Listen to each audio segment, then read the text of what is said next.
महंगाई से परेशान है, बेरोजगारी से परेशान है, अन्य चीजों से परेशान है। महंगाई मेन मुद्दा है, बेरोजगारी मेन मुद्दा है। ये सब चीजों को लेकर जनता ही बहुत परेशान, किसान, नौजवान, सब आदमी परेशान ही परेशान घूम रहा है। तो माहौल तो बहुत बढ़िया दिख रहा है। बाकी तो थोड़ा सा चुनाव और नजदीक आने दीजिए, देखा जाता है क्या स्थिति बनती है। नहीं, जैसे अभी यहाँ का जो है स्थानीय जो समस्या है या जो मांगे हैं उसको किस तरीके देखते हैं? यहाँ के क्या समस्याएं हैं, जमीनी स्तर पर लोग क्या सोच रहे हैं, यहाँ के वोटर क्या मांग रहे हैं? अब हमारा जनपद जो है, जो हमारी लोकसभा श्रावस्ती है, वो 2 भागों में बट गया है। जैसे एक श्रावस्ती हो गया, जिला हो गया, और एक हमारा बलरामपुर जिला हो गया। इससे पहले 2004 से पहले जो हमारा बलरामपुर जिला वो लोकसभा हुआ करता था, उस समय हमारे जिले के 4 विधानसभा आते थे। अब उसी को बांट कर श्रावस्ती में डाल दिया गया है। तो ये कुछ बटने की वजह से क्या समस्याएं आ रही हैं, इस पे भी कुछ प्रकाश डालें। समस्याएं क्या, तो एक मतलब हर 25 साल के बाद परिसीमन होता है। परिसीमन परिस्थितियों और भौगोलिक स्थिति को देखते हुए किया जाता है। और ये कोई ऐसी परेशानी तो नहीं होनी चाहिए कि मतलब कोई परेशानी हो रही है। परेशानी मतलब ये है कि जनता के मेन मुद्दे हैं वो बेरोजगारी पे हैं। बेरोजगारी और स्थानीय मुद्दे ये भी हैं कि मतलब हर आदमी का व्यापार, महंगाई चरम सीमा पे है। व्यापार में कुछ समझ नहीं आ रहा है। हर आदमी अपने आप को प्रताड़ित, मतलब डरा हुआ महसूस कर रहा है। दबाव की राजनीति हो रही है इस समय। जी जी। और जहां तक स्थानीय मुद्दे, हाँ, जो मुद्दे हैं आपका गठबंधन जो है, इंडिया गठबंधन है, उठा रही है, क्या वो जमीनी स्तर तक लोगों तक पहुंच पा रही है? नहीं, पर पहुंच क्यों नहीं पा रही है? जमीनी स्तर पर पहुंच पा रही है, लेकिन भय का माहौल बना रखा है। सरकार ने भय का माहौल बना रखा है कि कोई आदमी अगर बोलने की स्थिति में आ जाएगा तो उसको तुरंत उठा करके पनिशमेंट के तौर पे जेल भेज दिया जाएगा, या कहीं पे भी उसको जेल में डाल दिया जाएगा किसी न किसी धारा में। हर आदमी भय का माहौल, मतलब ये जो है डिक्टेटरशिप की तरफ जा रहा है देश हमारा। हमारा देश बेरोजगारी के मतलब चरम सीमा पे है जी। बजाय जैसे कि स्वास्थ्य की सेवाएं ले लीजिए, स्वास्थ्य की सेवाएं बड़ी दयनीय है यहाँ पे। आप महाराजगंज तराई वराई में चले जाइए, यहाँ पे जैसे वहाँ पे जंगली इलाका पड़ता है, वहाँ पे तेंदुए का और अन्य जानवरों का भय व्याप्त है। आदमी कोई सरकार की तरफ से सहयोग मिल पाता है, न लाइट की व्यवस्था वहाँ पे पहुंच पाई है हर तरीके से। तो इस वजह से लोग परेशान बहुत घूम रहे हैं, और परेशान के तौर में ही बड़ा गड़बड़ माहौल चल रहा है। फिर ये प्रत्याशी को लेकर किस तरीके से आप देख रहे हैं? प्रत्याशी अभी तक का नाम जाहिर नहीं हो पाया है, ना दिया जा सका है। कैसे गठबंधन देख रहे हैं? गठबंधन कौन सपा में जाएगी, कांग्रेस को जाएगी, या भाजपा भी शामिल होने के चांस है? क्या लगता है आपको? नहीं, हमारी पार्टी तो यहाँ पे चुनाव लड़ेगी। सपा के खाते में सीट गई है। 17 सीटों को कांग्रेस को लेकर मतलब समझौता हुआ है। कांग्रेस को सपा ने 17 सीटें दी है। सपा मतलब इंडिया गठबंधन में सपा के खाते में आई है। जी जी। तो हमारे साथ शामिल हुए हैं मधुकर जी, जो इसमें भाजपा में है। इससे पहले आपको बता दें कि कांग्रेस में रह चुके हैं, काफी साल इन्होंने कांग्रेस का सेवा किया है, लेकिन इस बार भाजपा में इन्होंने शपथ उसको ज्वाइन किए हैं। मैं जानना चाहूंगा मधुकर जी, लोकसभा चुनाव को लेकर किस तरह के माहौल है आपके क्षेत्र में? क्या देखते हैं माहौल, किस तरीके से आप देखते हैं इस लोकसभा चुनाव को? बात आपकी सुन नहीं पाए हम, फिर से बताइए। लोकसभा श्रावस्ती की मांग क्या है, जनता क्या मांग रही है, उसकी नब्ज किस तरीके से पकड़ रहे हैं? भाजपा लोकसभा श्रावस्ती की जनता भारतीय जनता पार्टी को मांग रही है। भारतीय जनता पार्टी ने यहाँ विश्वविद्यालय खुलवाया, मेडिकल कॉलेज दिया, सड़कों का जाल बिछाया, मोदी जी ने रोजगार दिया लोगों को, और इस कारण जो है भारतीय जनता पार्टी को यहाँ की जनता जिताएगी। सपा के लोगों ने यहाँ के साथ छल किया। यहाँ का विश्वविद्यालय माता प्रसाद पांडे के इशारे पर जो है इटवा वहाँ सिद्धार्थ नगर भेजा गया जानबूझकर, और यहाँ सपा वाले चुप रहे। मैं पूछना चाहता हूँ सपा वालों से, उन्होंने उस समय कोई आंदोलन क्यों नहीं किया? क्योंकि विश्वविद्यालय बल्लापुर में रहने के लिए इनको रोकना चाहिए उस समय, तब इन्होंने कुछ नहीं किया। अब आज ये ढिढोरा पीट रहे, जबकि सारा श्रेय योगी आदित्यनाथ जी, माननीय यशस्वी मुख्यमंत्री जी का है, जिनके प्रेरणा से विश्वविद्यालय बना है, जिसका कि भूमि पूजन भी हो चुका है। भाजपा की कथनी और करनी में कोई अंतर नहीं है, जबकि समाजवादी पार्टी सिर्फ झूठ की राजनीति करती है और झूठ के सहारे पे ही राजनीति का इसने अपराधीकरण किया, अपराधियों को राजनीति में लाया और उसी की देन है कि उत्तर प्रदेश अपराध की आग में जलता रहा। योगी जी ने इसको भी दुरुस्त किया है। विकास और अपराध मुक्त उत्तर प्रदेश के रास्ते पर उत्तर प्रदेश चल पड़ा है। इसलिए जो है जनता भारतीय जनता पार्टी को वोट देगी और उसको पसंद करेगी। बड़े भारी बहुमत से आदरणीय साकेत मिश्रा जी यहाँ से चुनाव जीतेंगे। भूतपूर्व IPS है, योग्यता में कोई कमी नहीं है। सपा को तो कोई कैंडिडेट ही अभी तक नहीं मिला उनके खिलाफ लड़ाने के लिए। ये स्थिति है सपा की। इसी से आप जान लीजिए कि समाजवादी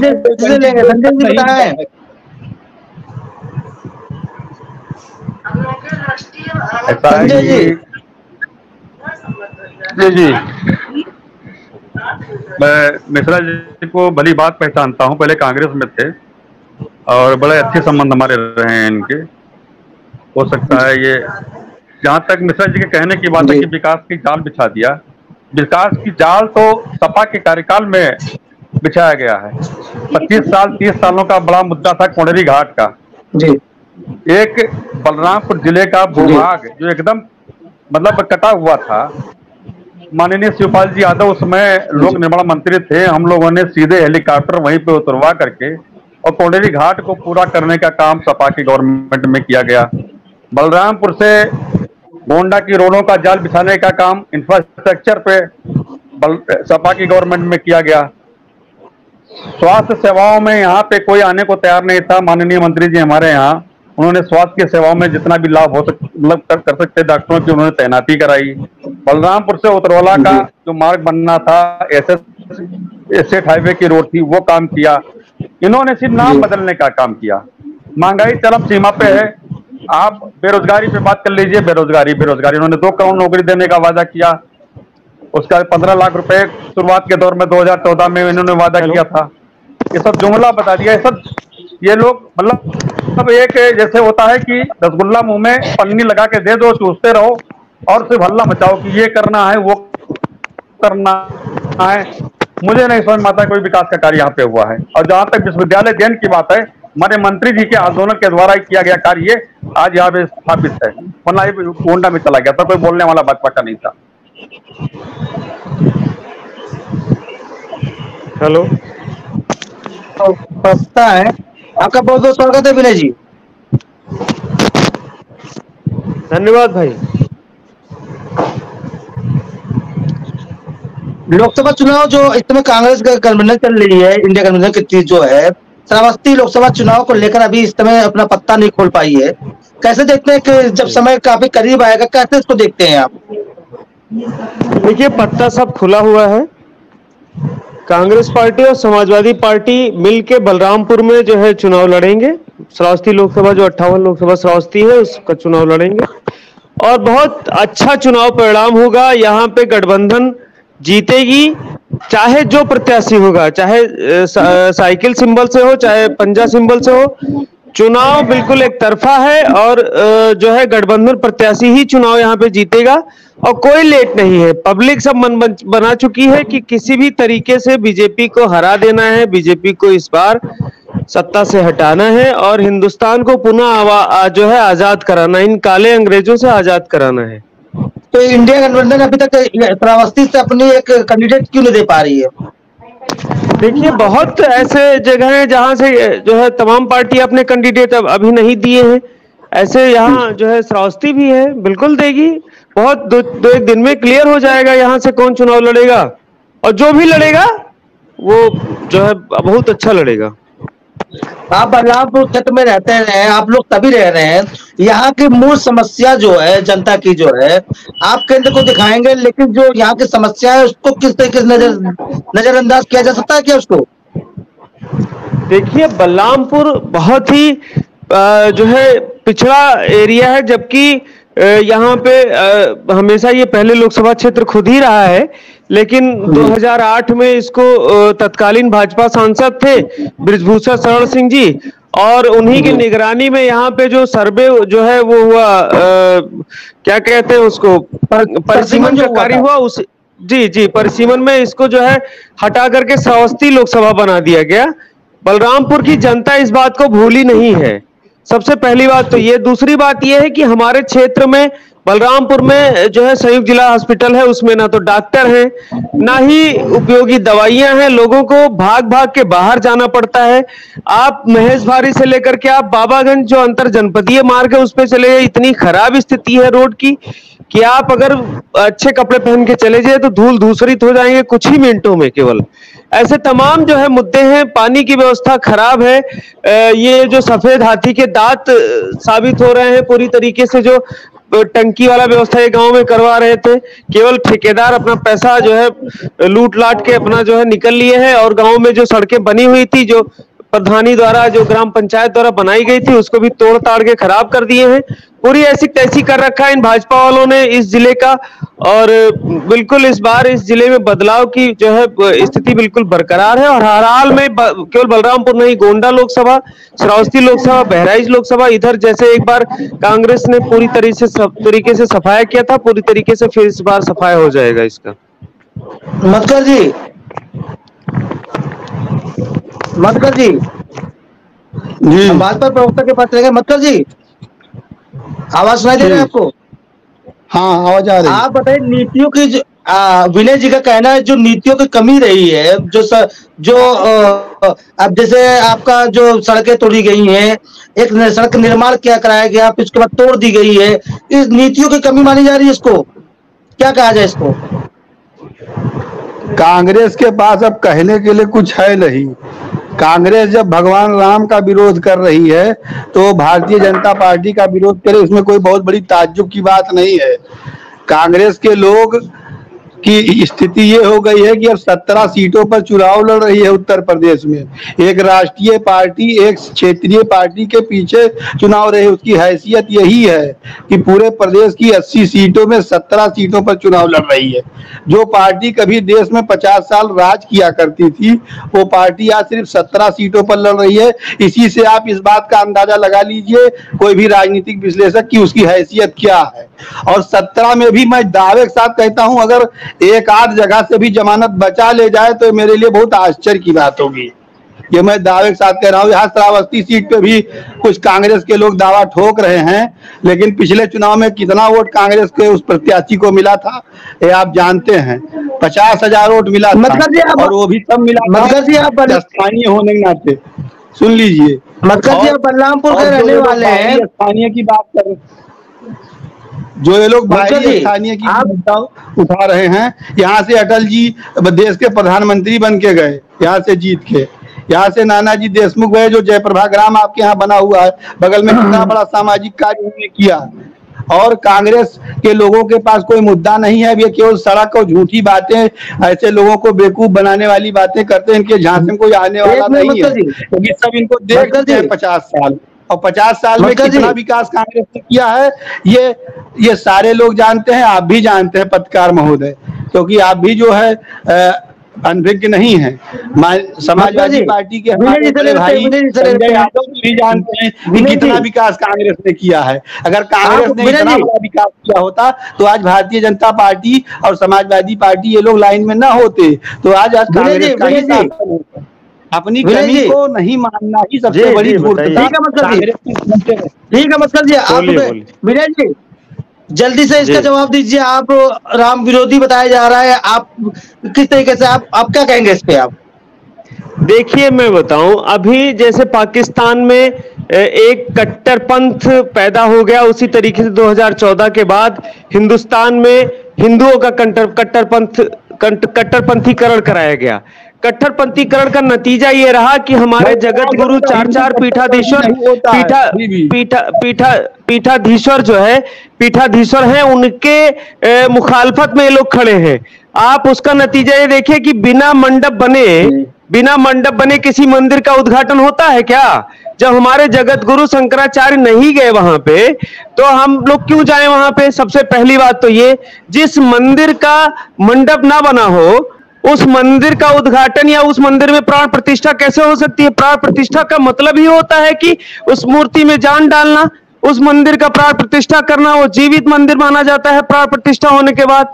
अगर वहां पे मंडप नहीं बना है, पताका कैसे, नहीं, मेरी बात पहले पूरी होने दीजिए। अगर मंदिर पे पताका नहीं लगा है, उस पे आप बताइए, चढ़ के लेबर लोग भगवान के सर पे चढ़ करके और मरम्मत का काम कर रहे होंगे, तमाम जो है उस पे जो है लेबर चलते होंगे, मिस्त्री चलते होंगे, कटाई चलती होगा, तमाम जो है आवाजें आते होंगी, तमाम जो है बिना नहाए हुए लोग मंदिर पे चढ़ते होंगे।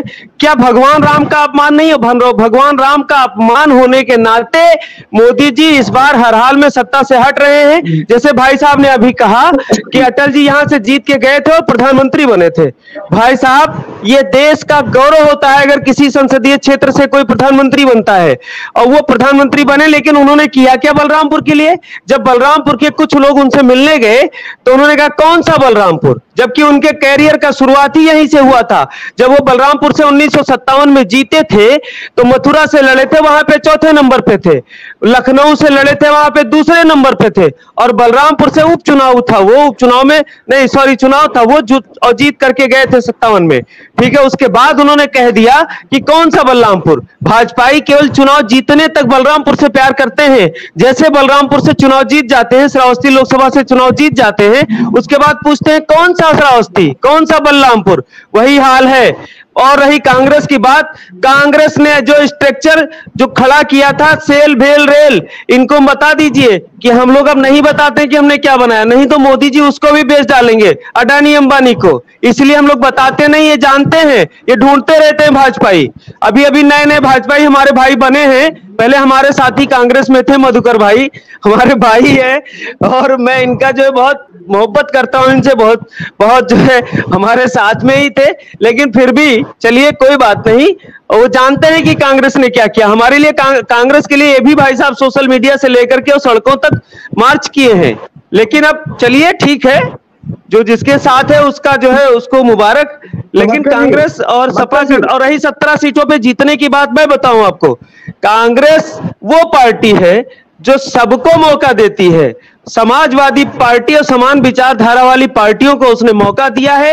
हर हाल में इस देश की सत्ता से भाजपा को हटाने के लिए अगर कांग्रेस को एक सीट पे भी समझौता करना पड़ता तो कांग्रेस समझौता कर लेती। क्योंकि आज बात कांग्रेस की नहीं है, बात है हिंदुस्तान के अस्तित्व की, हिंदुस्तान के लोकतंत्र के अस्तित्व की। हिंदुस्तान के लोकतंत्र को बचाने के लिए हर हाल में हमको, सबको और आपको सबको भाजपा को हटाने के लिए चाहे अपने दुश्मन को वोट देना पड़े, लेकिन दे दिया जाएगा, कोई दिक्कत नहीं है। चलिए मैं बात लेता हूँ। भट्टो जी आपको सुनाई दे रहा है? हाँ, सुनाई दे रहा है। इस बार फिर लोकसभा चुनाव धर्म के नाम पर लड़ा जाएगा या फिर विकास के नाम पर लड़ा जाएगा? ऐसा है पत्रकार महोदय, भगवान राम राजनीति का विषय है ही नहीं है। भगवान राम तो इस देश की अस्मिता के साथ जुड़े हुए। रह गई बात विकास की, विकास के नाम पर ही चुनाव लड़ा जा रहा है और भगवान राम की मूर्ति स्थापित हो गई है, वहां पे अब कोई विवाद की स्थिति नहीं है। भारतीय जनता पार्टी सर्वधर्म समभाव में विश्वास रखती है, सभी वर्गों को साथ लेकर चलने में। ऐसा नहीं है कि हिंदू मुस्लिम सिख ईसाई आपस में सब भाई भाई ये नारा जो है देते हैं लोग, लेकिन भारतीय जनता पार्टी सबको साथ लेकर चलती है। और मेन जो भारतीय जनता पार्टी का मुद्दा है वो विकास ही है, विकास के ऊपर। और भगवान राम तो के ऊपर चुनाव क्या, भगवान राम के बिना तो इस कल्पना ही देश की नहीं हो सकती है, तो उसके ऊपर चुनाव तो बहुत छोटी चीज है। तो देश की अस्मिता के साथ जुड़ा हुआ संजय यादव जी के पास चुनाव। संजय जी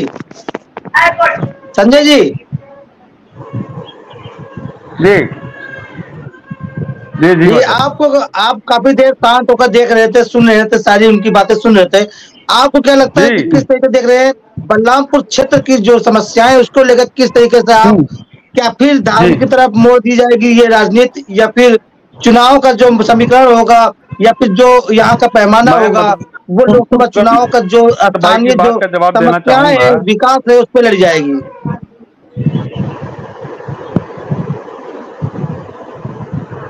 भाई की बात का जवाब देना चाहूंगा। जहां तक भगवान राम का प्रश्न है, भगवान राम सबके थे, हैं और रहेंगे, कण कण में व्याप्त हैं भगवान राम जी। लेकिन उसके ऊपर राजनीति करना ये बहुत ही गलत काम है। सनातन धर्म के भगवान के बाद में किसी को माना गया तो शंकराचार्यों को माना गया है। शंकराचार्य जी का अपमान करना बीजेपी की फितरत में है। झूठे को सच्चा बनाना, सच्चे को झूठा बनाना।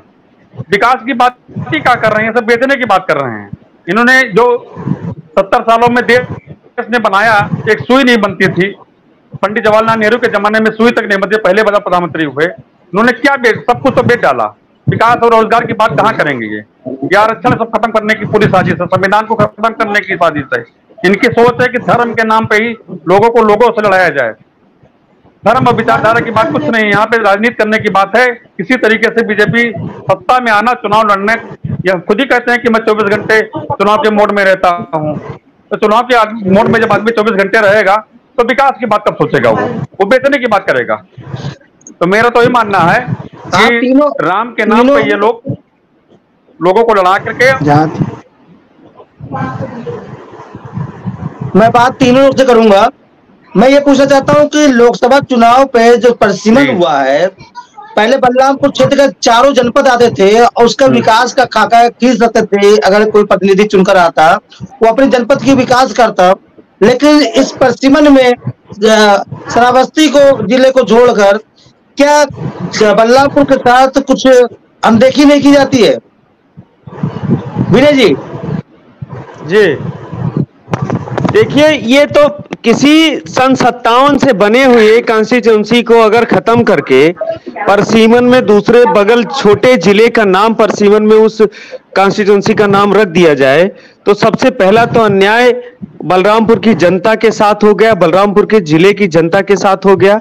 लेकिन चलिए, फिर भी हमारे बगल का ही जिला है, हमें कोई तो तकलीफ नहीं है, हुआ ठीक है, चलिए। लेकिन हमारे यहाँ से एक विधानसभा उतरौला गोंडा लोकसभा में आता है। जो भी प्रतिनिधि यहाँ बनता है, आज जो सड़क फंसी हुई है महेशभारी से लेकर के बाबागंज के बीच में, वो इसी का भेंट चढ़ गया है। अगर यही पूरा लोकसभा बलरामपुर होता तो अब तक वो सड़क बन गई होती। लेकिन यहाँ जो भी हुआ है उसके बाद वो भूल जाता है। जैसे अटल जी कहाँ है, कौन सा बलरामपुर, केवल उनको कांव करने वाला कौआपुर का स्टेशन याद रहा, बाकी पूरा बलरामपुर भूल गए वो। उसी तरीके से भाजपा की ये फितरत है कि ये जो है सफेद हाथी की तरह इन्होंने ट्रामा सेंटर का जो वो रखा उसको अभी तक चालू नहीं कर पाए हैं। और बताऊं मैं आपको, बेरोजगारी का आलम यह है कि रोजगार देना ही नहीं चाहते हैं अपने इष्ट मित्रों को जो इनको चंदा देते हैं। इलेक्टोरल बॉन्ड आपने देखा है ना, इलेक्टोरल बॉन्ड में जिसकी हैसियत 1 लाख रुपए खर्च करने की जिस कंपनी की नहीं है, यहां तक कि जिसका पता भी रजिस्टर्ड नहीं है, उसने करोड़ों रुपए चंदा भाजपा को दे दिया। और यहां अगर आप 50,000 से ऊपर या 49,000 से ऊपर अगर निकालने बैंक में चले जाइए तो आपका पूरा खतौनी, आपका पूरा हैसियत, आपका पूरा पैन कार्ड, आधार कार्ड, आपकी उंगली, आंखें तक फोड़ डालेंगे, तब देंगे आपको 50,000 या जमा करवाएंगे आपसे 50,000। और जिस कंपनी का कोई अता पता नहीं, उसने भी भाजपा को चंदा दे दिया। जिन कंपनियों के दवाओं को प्रतिबंधित करके रखा था कांग्रेस ने, उनकी दवाओं को इन्होंने खोलने का काम किया और उसके बदले में इन्होंने ईडी सीबीआई के बल पे लाखों रुपए, करोड़ों रुपए चंदा वसूल लिया। जिस कांग्रेस ने 70 साल, ये बता रहे हैं, चलो 40-45 साल तो राज किया ही है उसने, उस कांग्रेस ने कभी अपना हेड ऑफिस तक जो है एसी लगा के नहीं बनवाया, 5 स्टार नहीं बनवाया। और वही भाजपा केवल 5 साल केवल सत्ता में आती है और उसके बाद उसका ऑफिस चले जाइए आप हर जिले में, 5 स्टार से होटल से कम का ऑफिस कहीं नहीं बना हुआ है। कहां से आया ये पैसा? ये जनता जवाब जानना चाहती है। आजाद भारत का अब तक का सबसे बड़ा घोटाला केवल हिंदुस्तान का नहीं, विश्व का है। ये सारे जो है अर्थशास्त्री कह रहे हैं कि इतना बड़ा घोटाला कभी हुआ ही नहीं पूरे विश्व में, जितना बड़ा घोटाला इलेक्टोरल बॉन्ड के नाम पे इन्होंने कर दिया। लेकिन इनके पास एक चीज है, ये मेरी बात सुनिए, पूरी होने दीजिए। इनके पास एक चीज है, जब ये किसी भी चीज में आगे नहीं जाते हैं, बस ये तुरंत भगवान को आगे कर देते हैं। अरे हम लोगों से ज्यादा भगवान को मानने वाला कौन है? भगवान के यदि विचारों को यदि मानना है, राम भगवान के विचारों को मानना है, तो कांग्रेस पार्टी से ज्यादा कौन मानता है? उन्होंने सबरी के हाथ से बेर भी खाए हैं। उन्होंने रावण को अपने पूजा में भी बुलाया था और पूजा करवा के गया था रावण।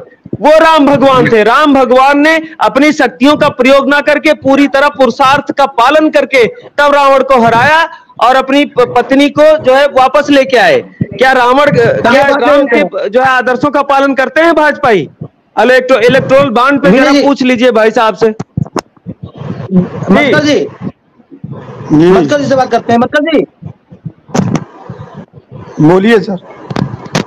ये बताएं, जो अभी इलेक्ट्रॉल बॉन्ड का मामला आया है, जो दवाई कंपनियां थी जिसकी जांच को लेकर भी विनय जी ने बात उठाई है, बिना जो सैंपल में फेल हो रहे थे उनसे बॉन्ड लिया गया और फिर वो दवाओं को लेकर किस तरह देखते हैं कि ये जान के साथ खिलवाड़ नहीं था। लेकिन बात लोकसभा की थी, लेकिन विनय जी ने उठा दी है।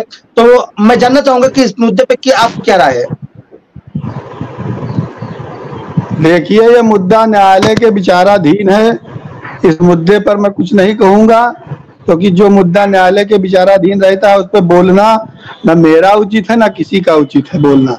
नहीं तो ये तो साफ हो गया ना, भारतीय जनता पार्टी बॉन्ड का समर्थन इसलिए किया था कि चुनाव में काले धन का उपयोग होता है और यही कांग्रेस के लोग बूथ लुटवाते थे। मैं नाम बता सकता हूं कई लोगों का जिनके नेतृत्व में बूथ लूटे जाते थे। वो कांग्रेस के नेता जो है चंडीगढ़ में हम लोगों ने देखा है और काले धन का इस्तेमाल बंद हो गया। ईवीएम मशीन से सही से चुनाव हो रहा है, तब इनके पेट में दर्द होने लगा है कि जो है कांग्रेस कैसे सत्ता में आए। कांग्रेस अगले 50 साल तक भी सत्ता में आने वाली नहीं है। अगर वो अपने आचरण में सुधार नहीं करेगी तो अगले 50 साल भी वो ऐसे ही रहेगी। ये आप कान खोल के सुन लीजिए। इलेक्टोरल बॉन्ड का मुद्दा जी, चंडीगढ़ में भी हमने देख लिया। हमने क्या बोलते हैं, अगर वही चंडीगढ़ में अगर ईवीएम से हो रहा होता तो कोई जान भी ना पाता कि किस पे घपला किया गया। चंडीगढ़ में वो अधिकारी की गलती थी, उसमें भाजपा के लोग क्या करें? उसमें अधिकारी की गलती थी। मैं कह रहा हूँ, अच्छा मेरी बात सुने, अगर भाजपा उसमें गलती नहीं है तो वो भाजपा को ही क्यों जिता रहा था? भाजपा को क्यों जिता रहा था ये तो आप उससे पूछिए ना कि वो भाजपा को क्यों जिता रहा था।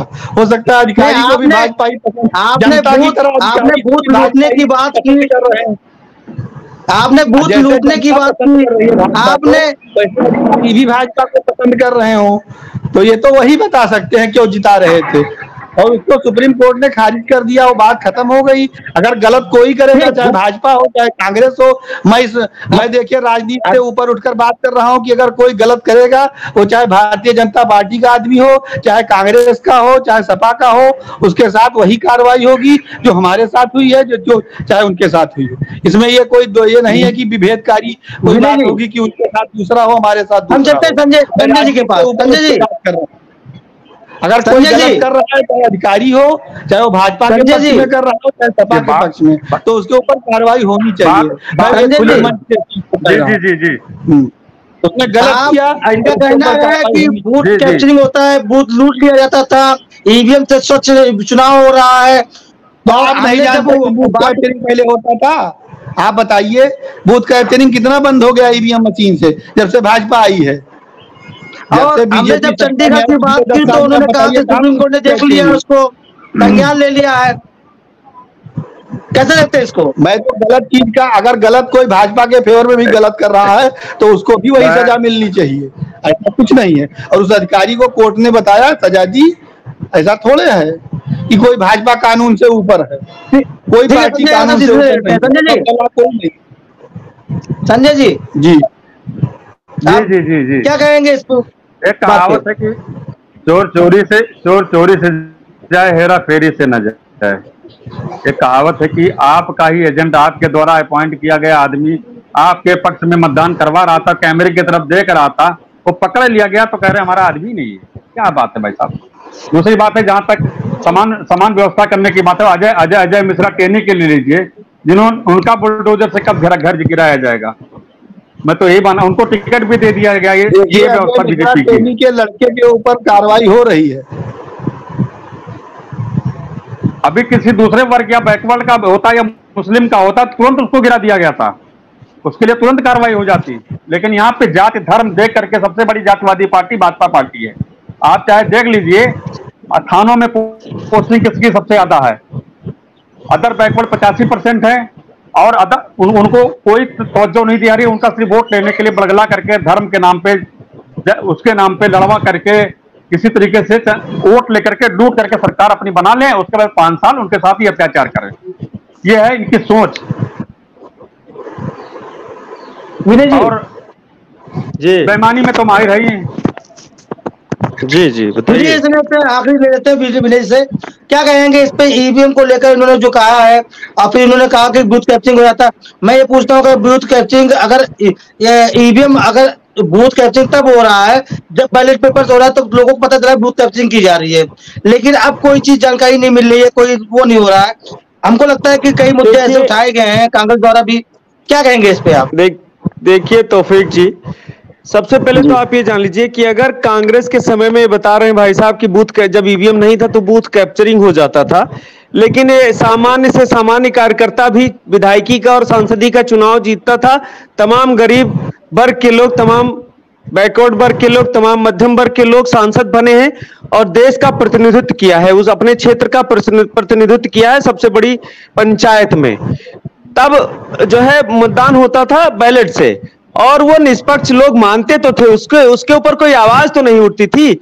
आज अगर ईवीएम निष्पक्ष है तो क्यों ना ईवीएम के वोटों की जांच की जाए, पहले गिनती हो जाए, और उसके बाद यदि उस पर कोई सवाल उठता है तो जो पर्चियां निकलती हैं उसकी भी जांच हो जाए, दोनों का जांच हो जाए, दोनों का मिलान हो जाए। इस पे क्यों पेट के दर्द होने लगती है भाजपा की? अगर जैसे भाजपा, अगर मान लीजिए बहुत अच्छी पोजीशन में है और लोग उसको वोट देना चाहते हैं, ठीक है, आप मैदान में आइए, आप बैलेट से चुनाव करवाइए, देखते हैं कौन जीतता है, आप जीतते हैं या दूसरी पार्टियां जीतती हैं। अगर भाई कांग्रेस भाजपा के बाद सत्ता में जो है, सत्तासीन के बाद कांग्रेस सबसे बड़ी पार्टी है। कांग्रेस सहित समस्त विपक्षी दल अगर कह रहे हैं कि ईवीएम में कोई गड़बड़ी है, मेरी बात सुनिए, समय लगता है फिर बैलेट पेपर से। भाई साहब सुनिए, तो जो देश इसको बनाता है वो इसका इस्तेमाल नहीं करता, वो कहता है कि इसमें टेम्परिंग हो सकती है, तो क्यों ना फिर बैलेट से चुनाव करा जाए। केवल हिंदुस्तान में, हिंदुस्तान ही पूरे विश्व में ऐसा देश है जो केवल ईवीएम से चुनाव कराएगा। और कहां कहां लागू है ईवीएम, जरा हमको बता दीजिए आप। कहीं नहीं होता है, केवल बैलेट। अमेरिका जैसे साधन संपन्न देशों में भी बैलेट पेपर से चुनाव होते हैं, लेकिन इंडिया में चुनाव होगा चूंकि 19 लाख ईवीएम गायब हो गया 2014-12 से लेकर के 14 के बीच में मुकेश अंबानी और अडानी के जो है कूट रचित रचनाओं के द्वारा, और उसके बाद उसी का उपयोग करके अब चुनाव जीता जा रहा है। जो भी इंपॉर्टेंट चुनाव होते हैं, चाहे जितना विरोध भाजपा का उसमें हो, गांव से भगाए जा रहे हैं भाजपा के प्रत्याशी, लेकिन उसके बाद भी वो चुनाव जीत जाते हैं। जिस बूथ पे उनको 0 वोट मिलना चाहिए था, वहां से भी वो चुनाव जीत जाते हैं। कैसे होता है? अगर टेम्परिंग नहीं है तो। और अगर टेम्परिंग नहीं है, चलिए फिर भी मान लेते हैं हम, आप क्यों वकालत करते हैं? चुनाव आयोग को इसका जवाब देने दीजिए ना। चुनाव आयोग को आप क्यों जो है पीछे करके आप लोग आगे खड़े हो जाते हैं? तो निश्चित तौर पे कहीं ना कहीं बेईमानी है, इसीलिए तो आप लोग आगे खड़े हो जाते हैं। इसके टेम्परिंग चुनाव आयोग पे छोड़ दीजिए कि जो ज्यादा से ज्यादा जो है राजनीतिक दल अगर चाहते हैं बैलेट पेपर से मतदान, तो बैलेट पेपर से हो जाए। अगर ज्यादा से ज्यादा जो है राजनीतिक दल चाहते हैं ईवीएम से मतदान, तो ईवीएम से हो जाए। क्या फर्क पड़ता है? इसमें क्यों वकालत करने आते हैं ईवीएम की? जरा हमको बताइए। आज स्थिति जानते हैं देश का कहां पहुंच गया है। हम लोग हंगर इंडेक्स में बहुत पीछे हो गए हैं। हम लोग भूटान, हमारी मुद्रा जानते हैं, भूटान से भी पीछे चली गई। अभी कल 83 रुपए 89 पैसे कुछ ऐसे करके था जो है डॉलर और रुपए का जो है मुकाबला। आप जानते हैं कितने पीछे हम लोग हो गए हैं। आज नौकरी के नाम पे जो है परीक्षाएं जो होती हैं, बच्चों को यही होता है, ऐसा ना हो कहीं हमारा पेपर लीक हो जाए। अभी तुरंत बोर्ड परीक्षा हुआ है, उसमें इंटरमीडिएट में जो है गणित और विज्ञान की परीक्षा लीक, जो है पेपर लीक हो गया। अभी आरओ और सिपाही भर्ती वाला हुआ परीक्षा, उसमें पेपर लीक हो गया। ये सब क्या है? ये सब केवल संगठित लूट है। बच्चों के साथ खिलवाड़ है, नौकरियां नहीं दी जा रही हैं, केवल धर्म के नाम पे चाशनी चटा करके लोगों को ठगा जा रहा है। लेकिन इस बार 2024 में जनता ने मूड बना लिया है। मैं तो पब्लिक के बीच में ही रहता हूं, जमीनी कार्यकर्ता हूं कांग्रेस का, मैं झंडा अकेले उठाए भी चलता रहता हूं कांग्रेस का। मेरे सामने और मेरे जो है पीठ पीछे भी लोग कहते हैं कि इस बार भैया हर हाल में लोकल को हम लोग जिताएंगे, लोकल फारोकल, और हर हाल में महागठबंधन की ही जीत होगी, ये जान लीजिए। बाकी जय कांग्रेस, जय हिंद, जय भारत। मटकर जी, मैं बस आखिरी बात आप लोग से लूंगा। तीनों जो आए हैं, हमारे मेहमान आए, उनसे तीनों से एक राय लूंगा। मैं जानना चाहूंगा कि अभी तक तो हमने सारी बातें कर ली, लेकिन जनपद बलरामपुर में आप तीनों लोग रहते हैं। हमने श्रावस्ती से भी किसी को नहीं जोड़ा है, ना हमने बगल से उतरौला वाले से जोड़ा है, हमने बलरामपुर जनपद के ही तीनों लोग से जोड़ा हुआ हूँ।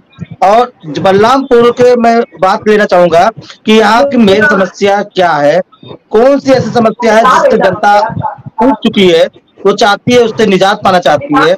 मैं जानना चाहूंगा सबसे पहले विनय जी से। विनय जी, क्या समस्या है बलरामपुर जो जनपद का मेन है, क्या समस्या सबसे बड़ी है जिसे? देखिए, जनपद में हमारे सबसे पहले छुट्टा जानवर, जिससे किसान परेशान हैं, अपनी खेतों की रखवाली अपने घर में ना सो करके रातों में उनको अपने खेतों में सोना पड़ता है। सबसे पहला प्रॉब्लम तो ये है, जैसे मैं खुद भुक्तभोगी हूँ, मैं खेत में सोने नहीं जाता हूँ, इसलिए मैंने खेत बोना ही बंद कर दिया। जो आसपास गांव के आसपास वाले खेत हैं, मैंने उनको बोना ही बंद कर दिया, वो पड़ा हुआ है। आप जाकर के जा सकते हैं गौरा क्षेत्र में, आप मिर्जापुर गांव में जाकर के देख सकते हैं, परती पड़ा हुआ है जमीन। ठीक है। दूसरी बात यह है कि हमारे यहाँ डॉक्टरों की कमी है, दवाइयों की कमी है, उचित रोग के लिए इलाज नहीं है, संसाधन नहीं है, लोग परेशान हैं। हमारे यहाँ की सड़कें जर्जर हैं, जो लिंक रोड हैं, हाईवे जो कांग्रेस के शासन में जब यहाँ विनय कुमार पांडे जी आए थे, उन्होंने जो खाका तैयार किया था बॉर्डर एरिया का जो सड़कों का, वही सड़क हाईवे बने, और बाकी वैसे ही लिंक रोड बिल्कुल जर्जर स्थिति में पड़े हुए हैं। हमारे यहाँ स्कूल कॉलेज की कमी है, जिसके लिए एक जो है जो राजकीय विद्यालय जो है विश्वविद्यालय बनने जा रहा है, उसका मैं जो है शुक्रगुजार हूं कि बलरामपुर में वो बनने में जा रहा है, उसके लिए मैं धन्यवाद देता हूं। लेकिन इसके अलावा अभी ग्रामीण क्षेत्रों में बिल्कुल पूरी तरीके से शिक्षा से लोग अछूते हैं। नशा हर गांव में आप चले जाइए, जैसे ही कोई बच्चा 12-14 साल का होता है, वो नशे के जंजाल में पूरी तरह से जकड़ जाता है। पूरी तरीके से जो है नशाओं पे जो है प्रतिबंध लगना चाहिए। ये सारे मुद्दे हैं, महिलाओं की सुरक्षा के मुद्दे हैं। पुलिस यहाँ बेलगाम हो चुकी है पूरी तरीके से, इनके शासन में इनके नेताओं के भी नहीं सुनती। ये कान कैमरा तो नहीं, लेकिन सुन पीछे कहते हैं कि यार पुलिस इस शासन में बिल्कुल बेलगाम है। ये जान लीजिए कि ये तमाम मुद्दे ऐसे हैं जिससे जनता निजात पाने के लिए हर हाल में बदलाव लेके आएगी। संजय जी।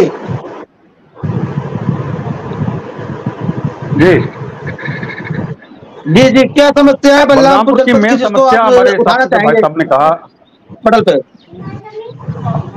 हाँ, बलरामपुर की मेन समस्या मुझे तो समझ में आती है। भाई साहब ने कहा जहाँ तक छुट्टा जानवर की बात है, वो तो हर जिलों की समस्या। यहाँ पे है बाढ़ की समस्या।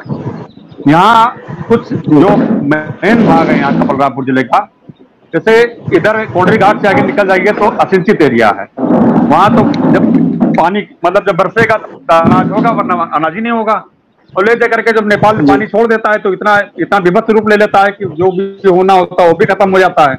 हम लोगों ने अपने जब हमारा सपा शासन काल था तो हम लोगों ने राप्ती की सीट सफाई के लिए एक योजना लाई थी। तो जो हमारी बलरामपुर से कुछ दूरी पे, घर पे कुछ दूरी पे सीट सफाई की योजना थी, ताकि ये राप्ती नदी बहुत सीट इसमें बहुत जम चुका है। सीट अगर मतलब निकल जाएगा किसी योजना से, यहाँ से जहां तक इसकी एक्टिविटीज की है, तो इसमें फ्लड का जो प्रभाव वो कम हो जाएगा और यहाँ पे किसान खुशहाल हो जाएगा। ये मेन समस्या मुझे नजर आती है। अब बाकी तो रात में किसानों को नहीं सोने देना चाहते हैं, वो तो भाई हर जगह ही परेशानी है। मेन समस्या मुझे तो ये दिखती है। जी, आखिरी वक्त तो आपका है, आप बताएं क्या समस्या है। आप सरकार में भी रहे हैं, वैसे सरकार में तो काफी दिन के बाद आप आए हैं, क्या समस्या है इस पे आप कुछ प्रकाश डाल सकते हैं, जिसको निजात दिलाना चाहेंगे अगले चुनाव जीतने के बाद जब मुद्दा बनाएंगे?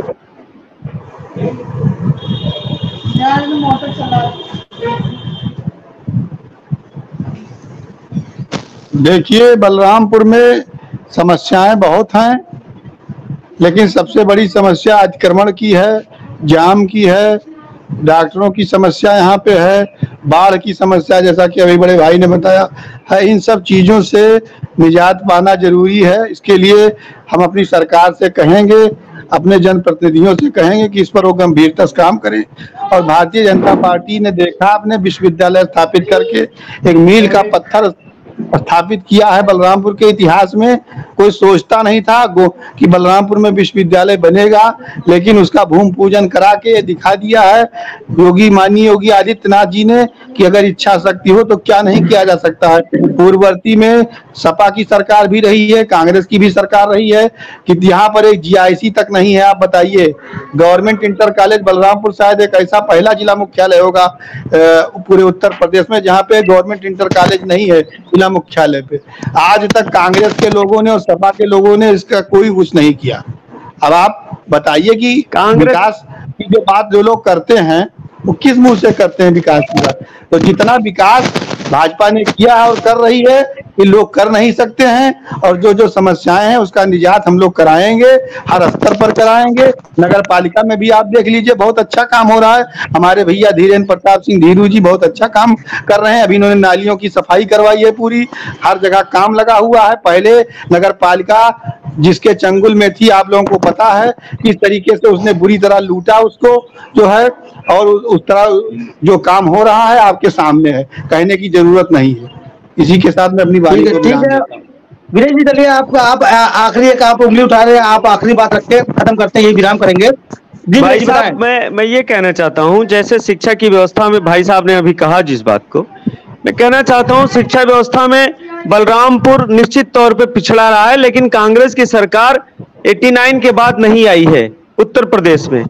उस टाइम तक जितना संभव था, चाहे डीएवी स्कूल ले लीजिए, एमपीपी इंटर कॉलेज ले लीजिए, भगवती आदर्श विद्यालय ले लीजिए, या गांव में जो भी है उनको मान्यता देने से लेकर के उनको प्रचार प्रसार और शिक्षा की व्यवस्था, एमएलके पीजी कॉलेज जो ऑक्सफोर्ड कहा जाता है जो है, उसको सारी व्यवस्थाओं को कांग्रेस ने ही बनाया, किसी और ने नहीं बनाया है। और अभी केवल विश्वविद्यालय की भूमि पूजन हुआ, स्थापना नहीं हो पाया, अभी उद्घाटन नहीं हो पाया है। ये अलग बात है कि वोट के लिए संसद भवन और राम मंदिर की तरह आधे अधूरे में उद्घाटन हो जाए, वो अलग बात है। लेकिन फिलहाल जो कांग्रेस ने किया था उसी का वो दोहन या उपयोग अभी तक सभी ने किया है, वो चाहे जो पार्टी रही हो। बाकी जय हिंद, जय भारत, जय कांग्रेस, जय गठबंधन। ठीक है, आप लोग हमारे इसमें डिबेट में शामिल हुए, इसके लिए बहुत बहुत शुक्रिया आप लोगों का। और हमारे साथ संजय यादव जी जो जिला उपाध्यक्ष हैं एसपी सपा से हैं, और विनय कुमार मिश्रा जी हैं कांग्रेस से, और मधुकर सिंह जी जो है वो भाजपा से थे, और इन्होंने अपनी बातें रखी है, इसके लिए बहुत बहुत शुक्रिया। लेकिन जो सबसे बड़ी समस्याओं का जो समाधान जो चाहिए था लोगों का, वो मैं आपको बता दूं कि उसकी सबसे बड़ी समस्या का समाधान जो होता वो ओवरब्रिज का मामला है, जो आपका झारखंडी स्टेशन से होता है। वो मुद्दा अभी तक किसी ने नहीं उठाया, न किसी ने उस पर जाम की व्यवस्था के लिए बात की है। वही आपको बता दें कि अगर कॉलेज बन जाए तो कॉलेज के बाद नौकरी की भी जरूरत होती है, नौकरी है कितनी ये भी बताने की जरूरत आप लोग को नहीं है। आप लोग जुड़े रहे, दर्शकों का बहुत बहुत लिए बहुत बहुत धन्यवाद है। और आप सभी जो मेहमान हमारे साथ शामिल हुए उनका भी बहुत बहुत शुक्रिया, धन्यवाद।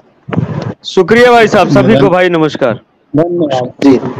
ऐसा प्रोग्राम आयोजित करने के लिए आपको धन्यवाद।